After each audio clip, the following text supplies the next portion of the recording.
see the pressures of life for the people of Lewisham begin to boil over as they confront issues and councillors at the town hall.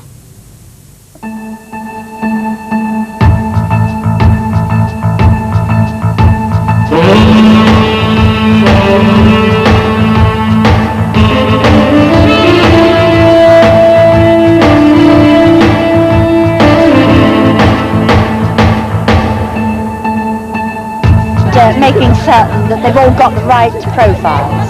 Would you like to see one? In the second year of running education, Lewisham must find savings of £10 million. Parents, teachers and governors have taken to the streets to protest. Education, and they don't understand the strength of feeling about people facing the sack. A group of working women occupy the Central Library in an effort to see Council leader Steve Bullock.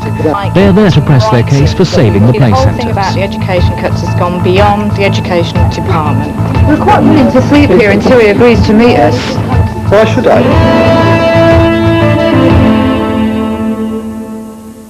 No, not here. I don't count. That's my mind. Just be quiet, please. Camping and they would. And it's like joy. Deputy Chief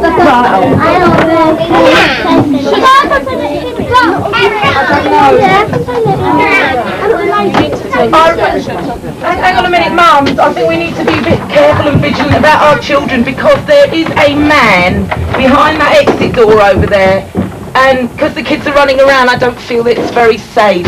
Because we don't know him. He's actually there to make sure that no harm comes to the children. We've explained why. Do you think you could put a lady over there, actually? Because it's a bit worrying with all these children in here with a man over there.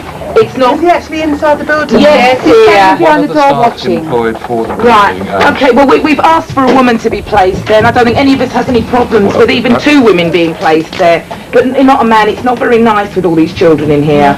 I mean, it's your decision to bring the children into this building at this time. I think I've made myself clear. Yes. Right. Can we get back to what I need to tell you? That we have contacted Steve Bullock. He's not prepared to meet tonight. But what he is quite happy is that somebody should contact the Member Services branch tomorrow morning and to try to arrange a meeting then with him. What's wrong with the phone call tonight? He is not prepared to have his commitments interrupted by this sort of Caroline. demand. No, you're He's quite got very right. heavy I keep commitments. forgetting who these people work for. Yeah.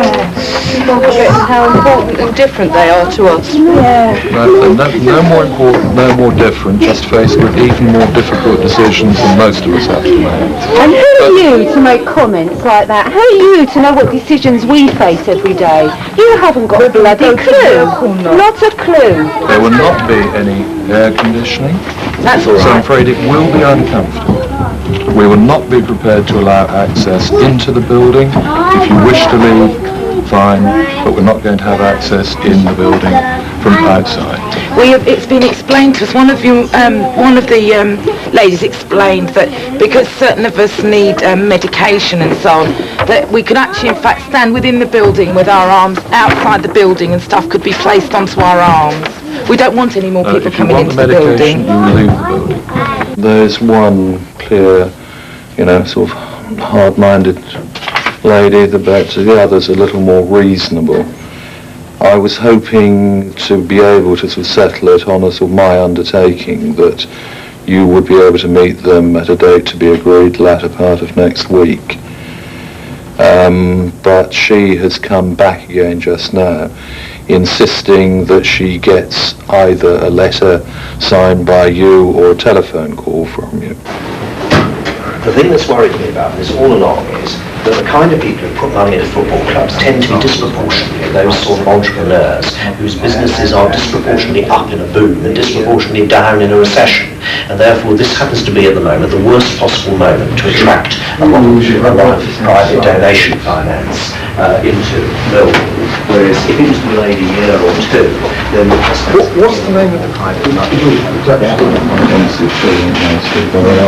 I was getting on fairly well with some of them, and actually, trying to explain that it wasn't all your personal fault or the members' fault. report for a monitoring officer. I was doing a rotten job.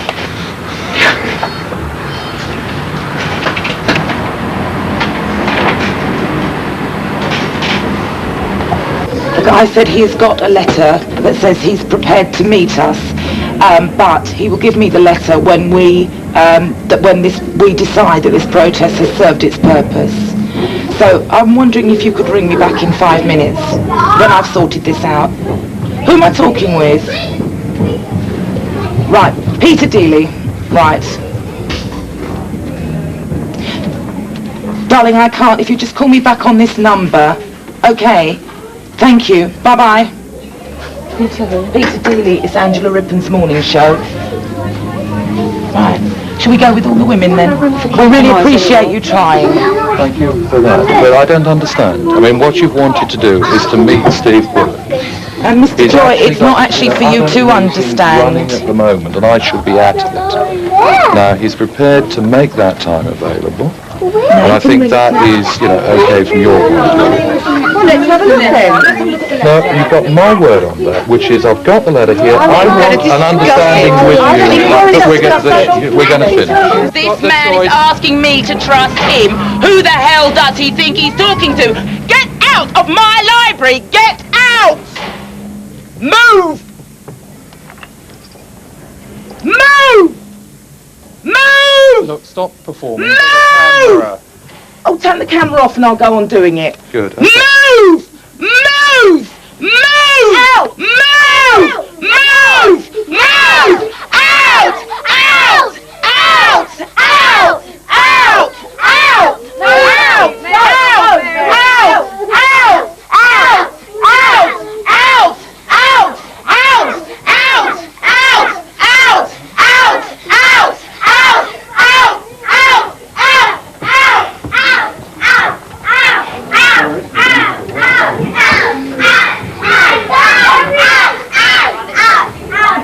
We've got a real,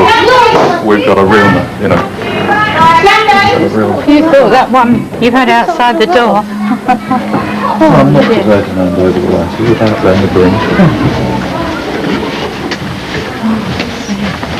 It's coming all of a sudden. And then she decided to film for the camera. And she's clearly...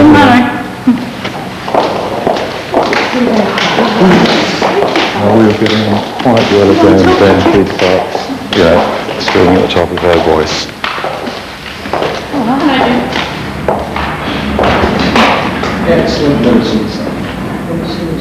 No. When he comes. No, I mean we've had no success at all in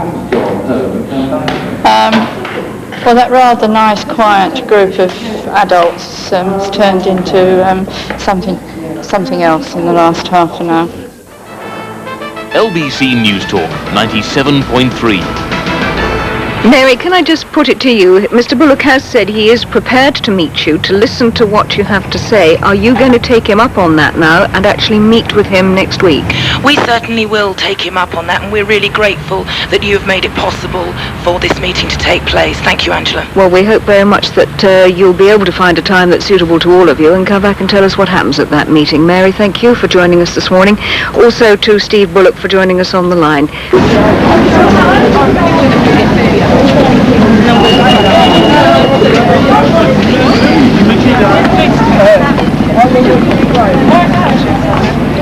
When are you likely to be made homeless then? Have you got to leave the flat soon? You can't steal them. Yeah. Well, what you should do is, if you put that in writing to the rehousing team up at Woodpecker, the Milton Court office, the rehousing team, they're based up there. If you write to them telling them that you're going to be sort of like made homeless very soon, in the very near future, giving them, if possible, some sort of date in the near future, then they'll be able to update your system, update your application. When it actually happens, your priority will change automatically. Because I got a letter saying I got 80 points, now I've got 100 odd. Well, no, what that was, no, I should explain about that. You had 83 points, but then we noted that you were actually what we call statutory overcrowding, like, that you live in a sort of like a situation which is sort of in terms of overcrowding, it's deemed as to be sort of overcrowded, you know. And that gave you another 20 points. If your sister's giving you a definite sort of time when she wants you out, then we would have to have it in writing from her. So if she, if we sent it off. Oh, she sent off the reply to the letter that you sent her. Okay, I'll look into that. That would increase your points up to around about the 150 mark, but it still probably wouldn't be enough. So I've got to wait till the situation improves. Yeah, basically, yeah. And how long could that take? It could take years, couldn't it? It could do, yeah. I mean, to be quite honest, I mean, what I'm really saying is that we can't make any guarantees at all, actually. I mean, you must be able to tell people roughly. Is it 2 years? Is it 6 months? Is it?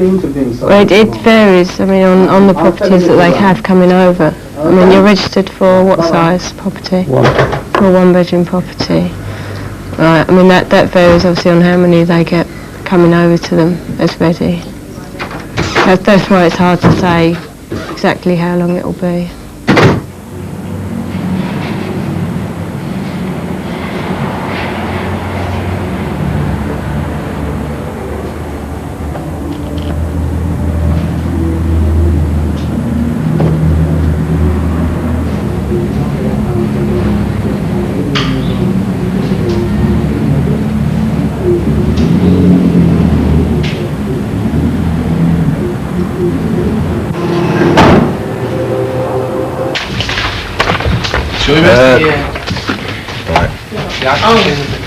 All I'm actually doing here is I'm going to update the computer to a new stage because I'm about to order works with our local depot so that I can keep tags on it while they're doing the work.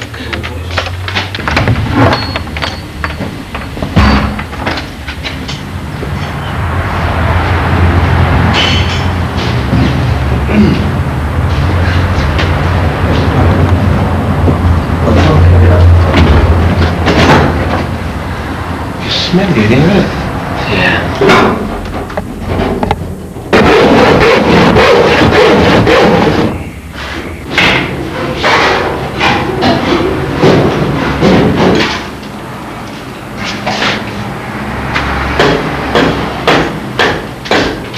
Tell John that it's not maggots and pupae, it's carpet beetle and they're all dead. But I'll still go ahead with the fumigation in case there's any others. Over and out.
I don't like to be negative about what kids do, but boredom leads to them getting into all sorts of, hassle.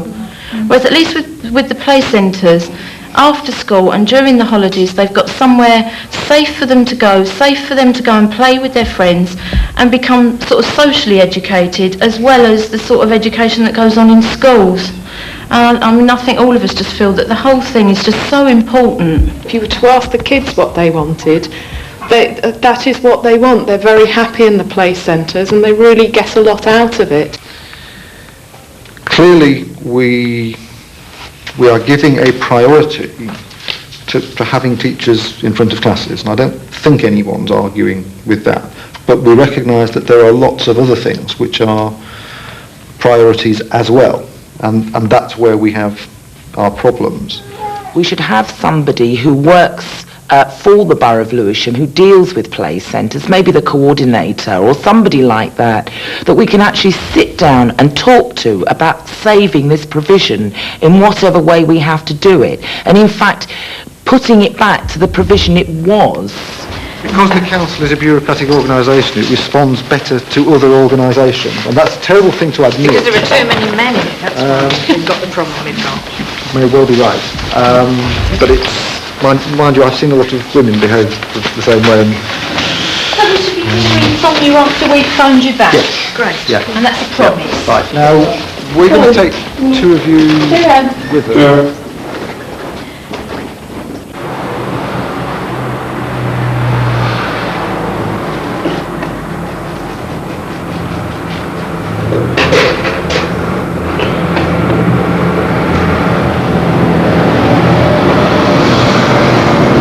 Hello, it's Andy, Giffin. I don't know, do we? I'll just put 20 Nina Mouse, 1 bed flat, just put it on the system, ready to let. Valuers, isn't it? As of today. On the left-hand side is the actual details of the person to be a suitable person to be picked up, and this is the details of the actual of the property they're offering, 20 Needham House. So I've got to match both sides up so that the computer picks up the right people for this particular property. With priority homeless, they only get one offer, and the offer can be anything, anywhere, and more often than not, they get offered somewhere that they wouldn't choose, because most of the properties available are in the north, and people don't want to live in the north. So this in the north is actually the area they want least. But even so, I shall offer it to them because they don't basically have any choice. Looking at the other people on the screen, she's expecting a baby. The council, because of the housing shortage, the council is now offering 1-bed properties for single parents, like with one child or expecting a child. Because she's a priority homeless case, she can be offered anything, anywhere. And because this property is actually suitable for her, I'm going to offer her the property. And the only grounds that she would have for refusing it would be that it's the wrong bed size, or it's if there are any medical factors.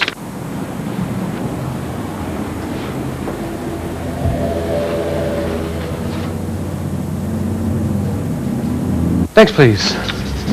Sorry to keep waiting so long. I'm refusing my offer. Oh, 20 Needham House. Oh, refusal forms. Let me. I need to go and do some forms for you. Who's using the printer? Don't know.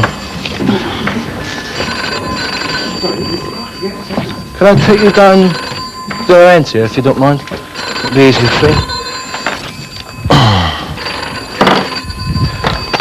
Hello, Giffen Street Repair Desk. Yeah, just waiting for just the rubber. Yes, what's your address, please? 9 Amiga. And what's the problem? The £30.11 seems as though it's the... Sorry, I will be with you in a couple of minutes. Do apologise at this. It appears that the letter was sent out in error, and Mr. Paisley apologises. You don't seem to realise, not you, of course. But you do realise it says that if you're homeless, it's the only offer you'll actually receive. So that means you won't receive another offer from us. I realise that. Do you really want to refuse the property? I really Is it that bad? Yeah, it is. What's actually wrong with the property? There's a list of things there. The stairs. I've got to go up the stairs with a baby and shopping. Up 4 flights of stairs. It's on the 2nd floor. Yeah. There's no lift. There's no lift in the block? No. A man died in there. He was left in there for months. Been told that. I mean, it wouldn't be so bad if I didn't know that this man had died in there, but he's been left in there for months and no one knew he was there. Well, to be honest, I don't know why, in that case, the accommodation hasn't been cleaned out. It's been cleaned out. It's been cleaned out. It's been decorated. Yeah, but it's still not suitable. Well, not because of the steps but I and mean, things like and she's been told that someone's been left in there dead for months. She's going to be there on her own. It's not very nice, is it? I mean, if anything happened to her, how long would she be in there? Unfortunately, an allocation system doesn't take account of who actually used to live there, or what happened in the past. No, I mean, she's been told now. Yes, I know, I appreciate that. But you can obviously refuse the property, and you can appeal, okay? But only on certain grounds. Now, the grounds that they take into consideration are, 1, if it's not the correct bed size, and then the last grounds are medical requirements.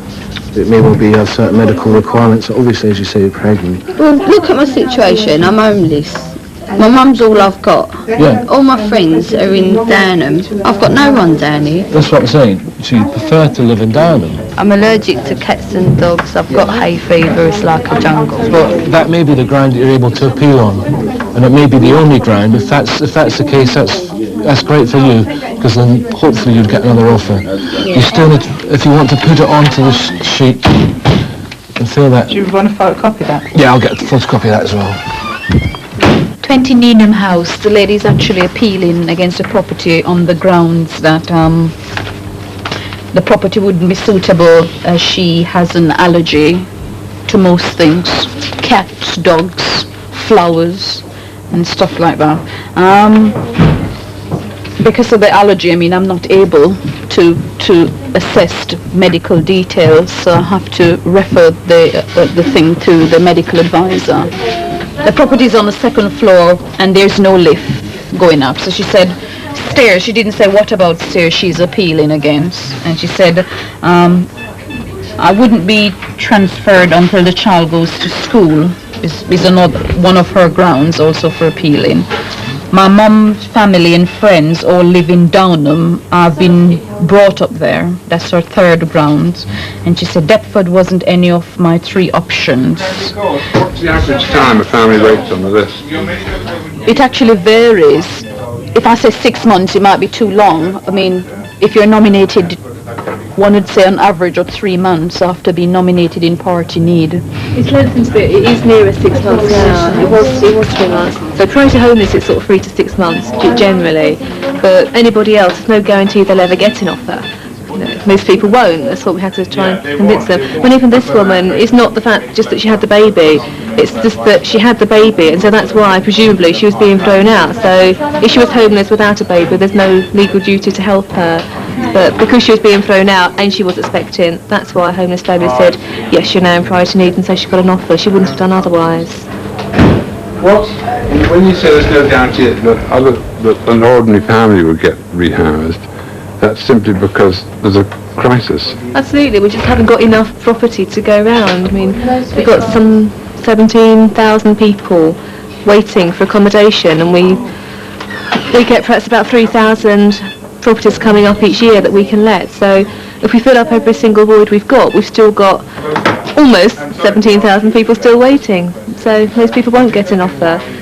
You know, there's been a lot of talk about sponsorship and so on, and I think that's a loser at the moment. It is. There's two biggest employers in Lewisham, Lewisham and Citibank, and there aren't places you can go to get. I mean, about 10 days ago I was asked to find £35,000 between now and the end of this financial year. Apart from closing at least 2 centres, the only other way of getting that £35,000 is to charge. If I charged every child that came to the play centre 50 pence a night, I could get £35,000. We feel, and you know, behind each one of us stands 100 mothers at least, that we pay for this anyway, and we know that this is kind of like, you know, a saving operation that's going on at the moment. So it's going to cause quite a lot of poverty, you know, added strain, financial strain.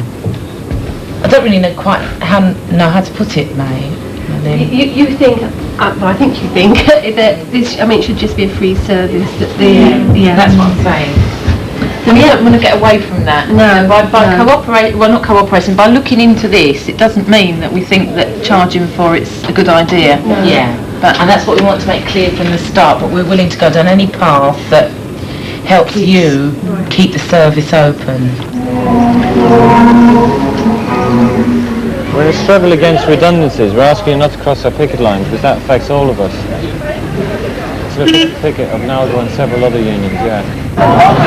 Teachers have gone into work. Right, they crossed our picket. Frightened of Lewisham Council. I can understand that. Lewisham Council, just on education alone, has made something in the order of 17, or is likely to be making something in the order of 17.4 million cuts. They're looking at the 8 to 12 million deficit depending on who you're talking to. to in education. They're looking at how they can deal with that.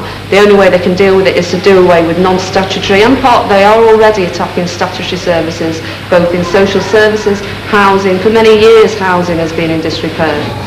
Lewisham Council must find the extra resources.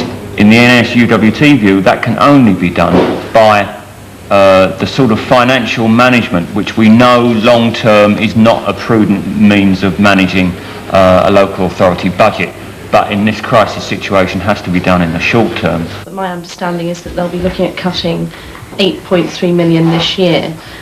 There are a number of things that we've been saying about it so far. The first thing is looking at the 1990-91 budget, which was completely unrealistic. They knew that they didn't have the full information from ILIA, and yet they set a budget where the contingency was less than 1%, and that's in the first year of taking on a new service. I don't know why it took them months and months and months to find out who they were employing, and I think that is an issue that we've got to raise. I think what we've got to look at doing is placing the blame squarely for that, at the Labour Council. The people who are politically accountable are obviously the Labour group, irrespective of whether they actually made the mistakes directly or whether the mistakes were made by officers.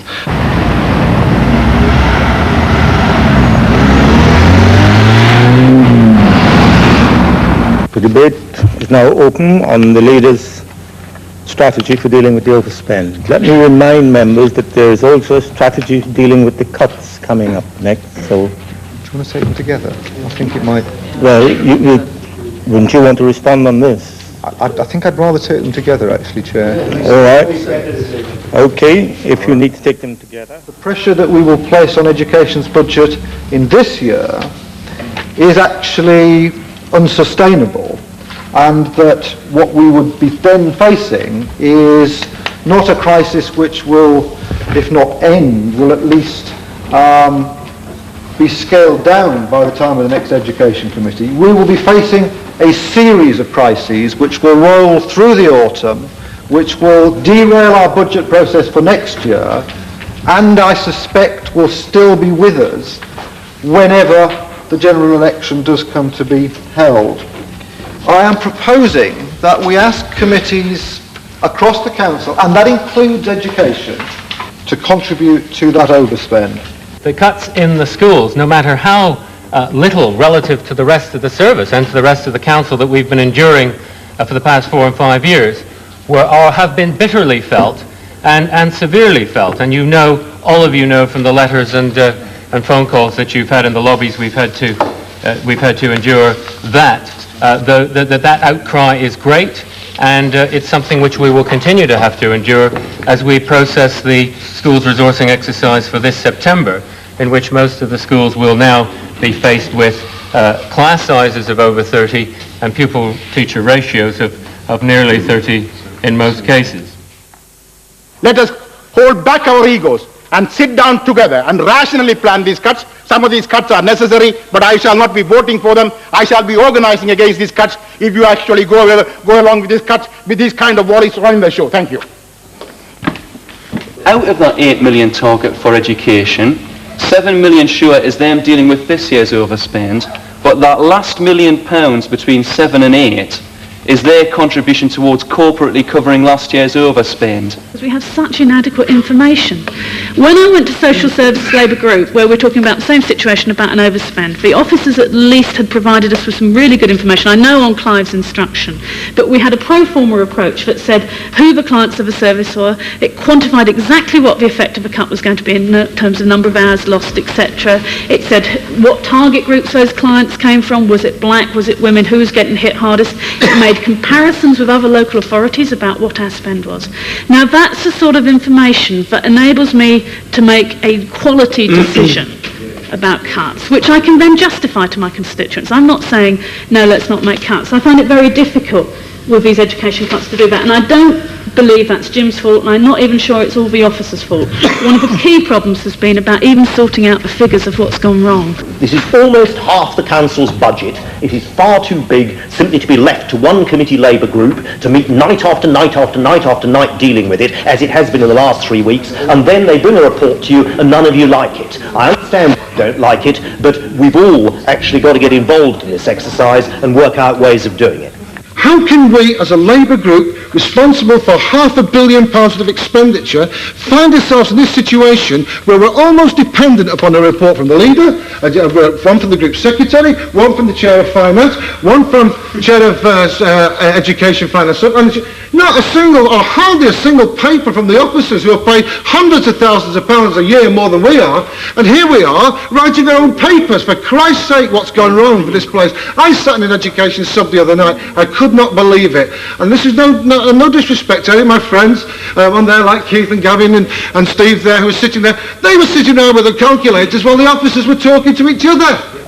I tend to agree with the point that Helen Dawson made earlier on, which is that at the end of the day, or the end of this evening, I can't help feeling that we will have to support a package of cuts, but I can't help feeling that these cuts will be so dubious that we'll all be left with a sour feeling or sour taste in our mouths at the end of the evening. Because I think the quality of the information in which we're attempting to make these decisions is so poor that we have to be honest, basically feeling our way in the dark.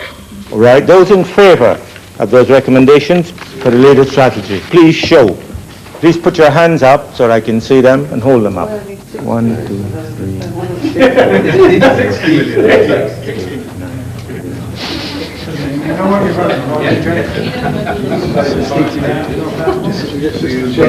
That's right, we're down there. We're all resigning and leaving it to the mayor to sort out. Those against? 1, 2, 3, 4, 5. Right, 34 to 5, that's carried.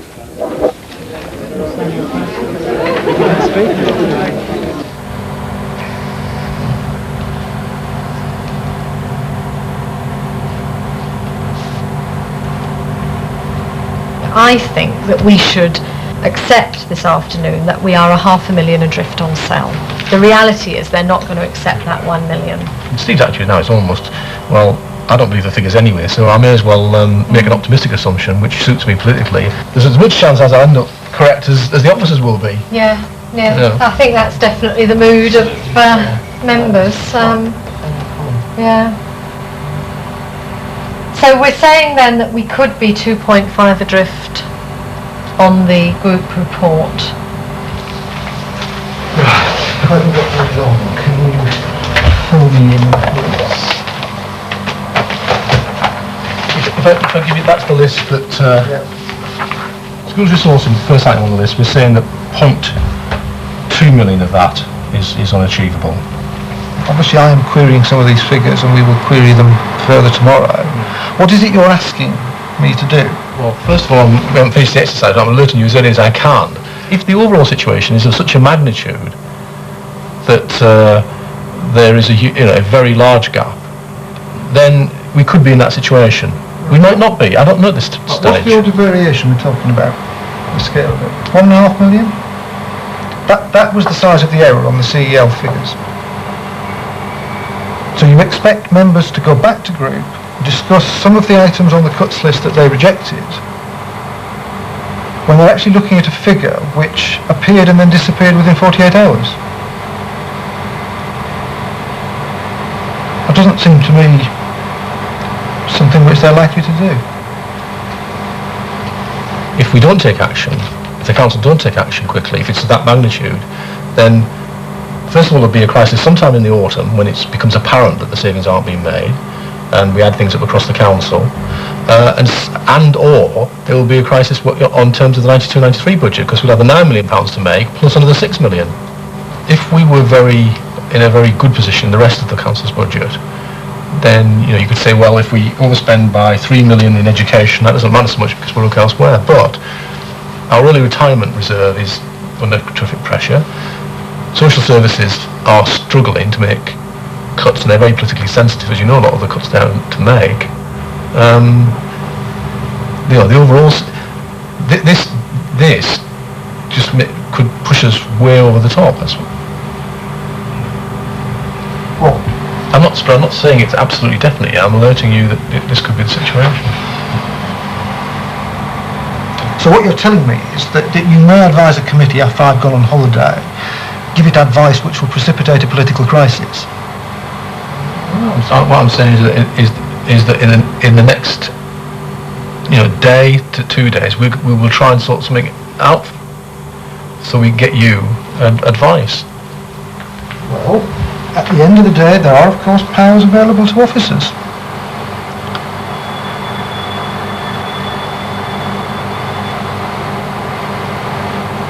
And if you consider the situation to be of such gravity, then you would have to consider that.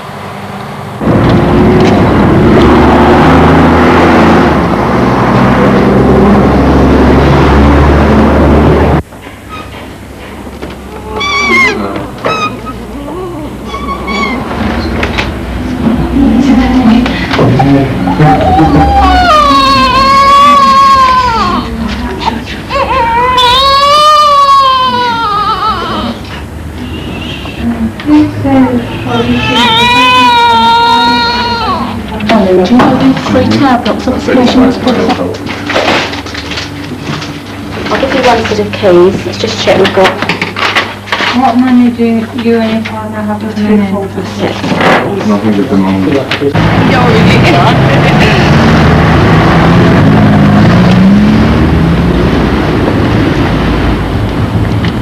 They look nice.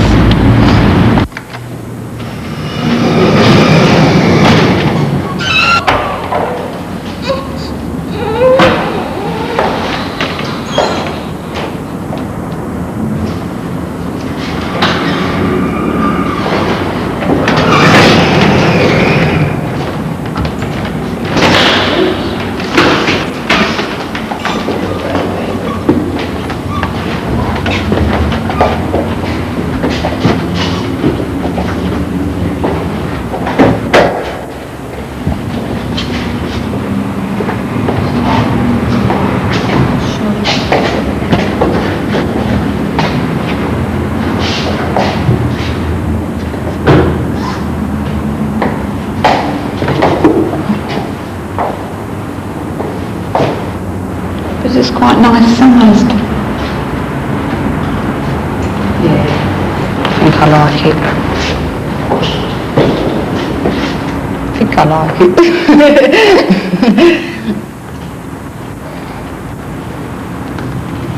Yeah. I like the kitchen anyway. It's a big kitchen.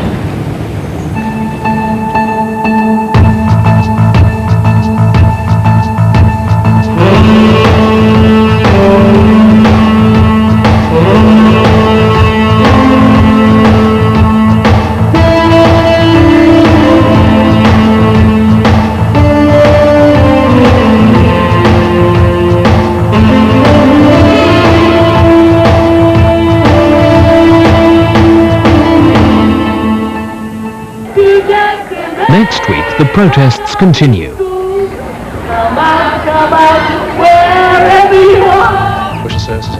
And the chief executive brings the budget crisis to a head, threatening councillors with legal action. Should have been the 114, but the worst thing that you ever did, that officers ever did in this council, all right? And it would create a struggle between the officers and the members here that would take years to get over.